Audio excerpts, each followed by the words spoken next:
So ito ang secret para mas mapabilis nyong makuha ang dream client, ang dream job niyo. Pero marami sa inyo ang probably skip ang part na to. I understand guys, kasi ganyan din ako noon. If na-focusan ko tong part na to, mas maaga at mas madali kong ma-achieve itong mga na-achieve ko ngayon. Need nyong mag-self-reflect at tanungin paano ba kayo mag-isip ngayon. Example, nega ba kayo? If sinabihan kayo ng parents nyo, relatives, close friends, strangers, let's say na mag-abroad na lang kayo kasi walang future sa pag-VA, sa pag-work from home, anong mafe-feel nyo? If nag-share kayo sa barkada nyo na nag-apply kayo ng 50 times, 100 times, 150 times, pero wala pa rin, tapos sinabihan kayong na trying hard na kayo masyado and get a real job na lang, maapektuhan ba kayo? Or feeling nyo ba deserve nyo na agad magka-client kasi nga nag-send na kayo ng 50 applications, 100 applications, 150, 200. So feeling nyo ba deserve nyo na? Kasi nagawa nyo na yung kailangan nyong gawin. Next is feeling nyo ba yung mga successful na VA ay na-achieve lang nila yon kasi matalino sila, graduate sila sa magandang school, meron silang equipment, hindi sila busy, tas ikaw busy ka, kaya nakaka-apply sila ng marami, and nakuha nila yung mga dream job, dream clients nila. So mag-self-reflect kayo, ano yung mga reactions nyo sa mga scenario na to. Marami tayong mga bad na mental habits na nagiging cause kaya di natin na-achieve ang mga gusto natin. Start pa lang to ng journey nyo guys. At hindi mo masusurvive ang pagiging VA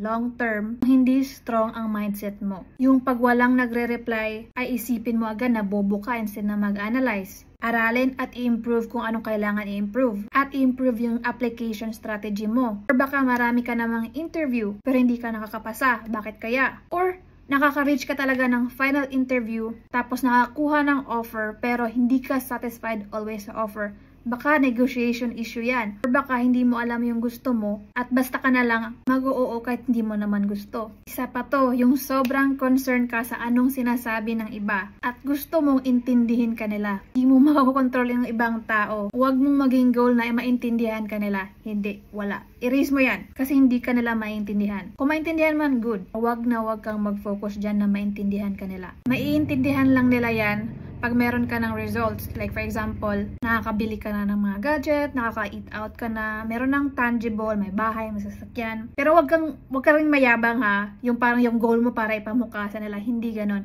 Ang point ko lang is hindi nila maintindihan yung work from home, lalo na yung mga hindi naman willing mag-intindi.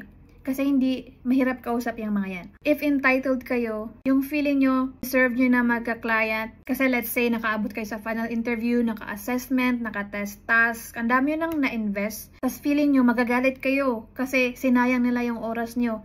Huwag kayong ganun mga be. Huwag yung ganyang mindset ha. Hindi ka makakasurvive if umpisa pa lang ganito ka. Yung mga toxic kasi na mga applicants, mga VAs, mafe-feel yan ng mga recruiters at clients. Itong negativity, entitlement, comparison, excuses, at marami pang iba ay makakasira sa'yo. Sobrang marami pang example nito guys na i-discuss ko later sa mga mindset topics natin. So kung tinanong kita ngayon, bakit wala kang client? Anong isasagot mo? Or kung may client man pero low pay or hindi ka satisfied, bakit kaya ganito yung experience mo? So pwede kayong mag-DM sa akin or mag-comment dito if okay lang sa inyo na mabasa ng iba. And maging honest talaga kayo and mag-reflect bakit. Or mas maganda guys, in-notes nyo to. Kasi babalik-balikan nyo to. Super helpful mag-notes guys actually. Kasi binabalikan ko yung mga notes ko from way back. And thankfully naman, marami na akong na-overcome. Marami pa rin akong kailangan i-overcome. Mindset is very important.